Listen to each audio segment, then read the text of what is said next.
welcome back. We are now leaving the world of diatonic music theory and starting to delve into the area of chromatic harmonic theory. But you can do this because you understand the diatonics so well. Now we're in the key of C, and you come upon an F sharp. An F sharp is not in the key of C. Now most likely that F sharp is a part of a D major chord. There is no way to explain an F sharp in the key of C. But we could explain it in a different key. Yes. So you check it out. You look at that chord. You look at the chord where the F sharp is. You say, okay, it's a D major. You look at the next chord, because that's going to immediately show you where it's headed. And if it is a G chord, you can say, F sharp to G, that's the leading tone to G.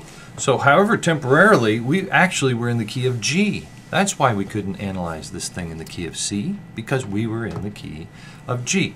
Only for a moment. Just for a moment. The unstable notes, that 5 chord of a D major, wants to resolve to a G chord. To a G. We should demonstrate this. Shall we? We're going along in C. 1, 4, 5, 5, 7, 1. You've heard that sound before. And it resolved to a G. You hear how it sounds brighter? That Sticks F out. sharp, suddenly sticks out. It's too happy to still be in the key of C, really. Elation. I feel yes. great elation right now. We must go to a different key. Yeah. Let's go to a different place. So, however temporarily, and maybe it was just for one chord, I found myself in the key of G. Now, this is a principle that we call the secondary dominant. Secondary dominant. The dominant being the 5 chord in a key. So if you're in the key of C, the G chord is your dominant. A secondary dominant would be a 5 chord of whatever the dominant is. So if you're in the key of C, G's your dominant. What's the 5 chord of G? D. D. Secondary dominant. It's such a familiar sound, we almost don't even notice it. But it's that extra happy moment. We call it a half cadence because it's stopping on a 5 chord. But usually, in folk music, it's a secondary dominant going to a 5 chord. In other words, it's actually a perfect authentic cadence, but it's in a different key. If the piece continues to carry on in the original key, it ends up being a half cadence. However, if you go back. Yes. If you stay there, it ends up being a perfect authentic cadence that just continues. Yeah. You've left the old key. And we'll talk about that later when we talk about modulations. Right now we're talking about tonicization.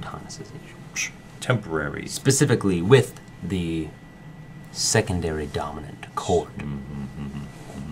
Now, you can have secondary dominants. The 5 of 5 would be the classic case of a secondary dominant. Very because classic. It's a 5 of a 5. Certainly. Seems like that would be the most textbook case. The reason we call it a secondary dominant is because it is a 5 chord of some chord that actually belongs to the key of C. A major chord, A major chord, A C sharp E. Said I don't see an F sharp in that, but I do see a C sharp. C sharp is the leading tone to D. To D, and that would be a 2 chord in the key of C. So we explain it in the key of C. That would be a 5 of 2. An A major chord is not a 6 chord because it's a major chord. And so it would be a 5 of 2, and quite often you see it do that.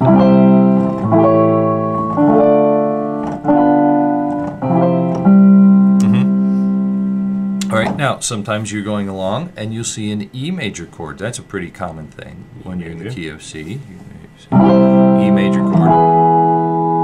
Oh, that's nice. This G sharp is not normal. So we look at it and we see the G sharp is the leading tone, the 7th scale degree of A. It half step away from A. We go up that extra half step, and when we look at the chord that follows it, sure enough, it's an A minor. We can say, that E major was not really a 3 chord, it was a 5 of 6. 5 of 6. E major chord. The F sharp is an accidental, but it's not the wildest accidental. D sharp is a lot more wild. And that D sharp is 7th scale degree of E. E. You would expect an E minor. That's what you have. You have a 5 of 3. You have that happen. Okay, so we've talked about 5 of 2, 5 of 3, 5 of 6, 5 of 5. 5 of 7, let's not even worry about. Let's talk about nested secondary dominants. I started with a C, that's a 1 chord. And then I had a A7. A7. And I say, well, that would be a 5 of 2. Okay, and it went to 2. But the 2 had an F sharp, so it's not really a 2. F sharp is the 7th of G, so that's a 5 of 5. 5 of 5. And then that resolved to a G7. 5. Yeah, and then went back to C. Okay, let's take that backwards then. We start with the 1. 1. Before that 5 was what we expected, a 5-7. Before that was 5 of 5. Where were we? 5 of 5. So 5 of 5. Which went to the 5, just like it was supposed to. Which went to the 1, just like it was supposed to. But what about that A7? What was that? So let's back it up again. Let's start with the 1. 1. 1. We back it up, we see a 5. Back it up again, we see the 5 of 5. Back it up again, we see a 5 of that. So we have a 5 of 5 of 5 to 1. So we would call that first chord, the A7, not just a 5 of 2, but a 5 of 5 of 5. Now, if you can understand what we just said, you understand secondary dominance. Yes. If that is completely making your head swim, watch this again. Hopefully, it'll all start to come clear to you. This is a very important principle, but it's nothing that we haven't already covered. We started by talking about, you know, the perfect authentic cadence and how that drives everything in Western music. That's what makes secondary dominance work.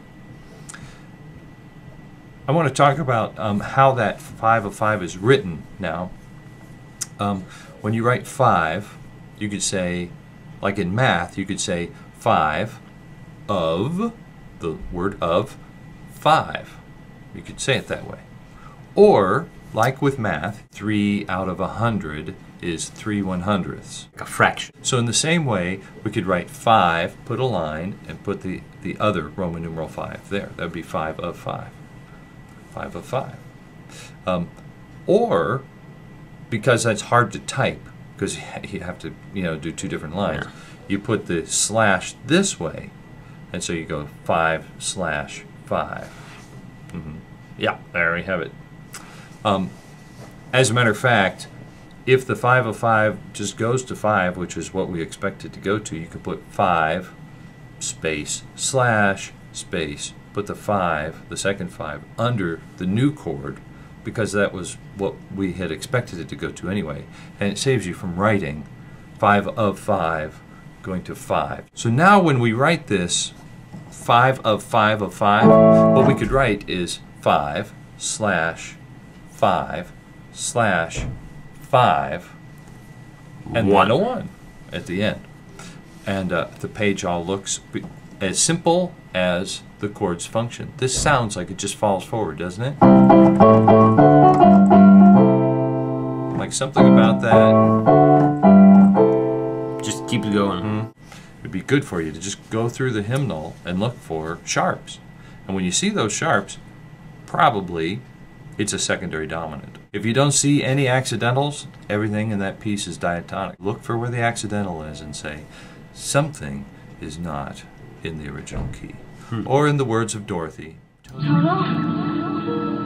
have a feeling we're not in Kansas anymore. there you have it, secondary dominance. Ta-da!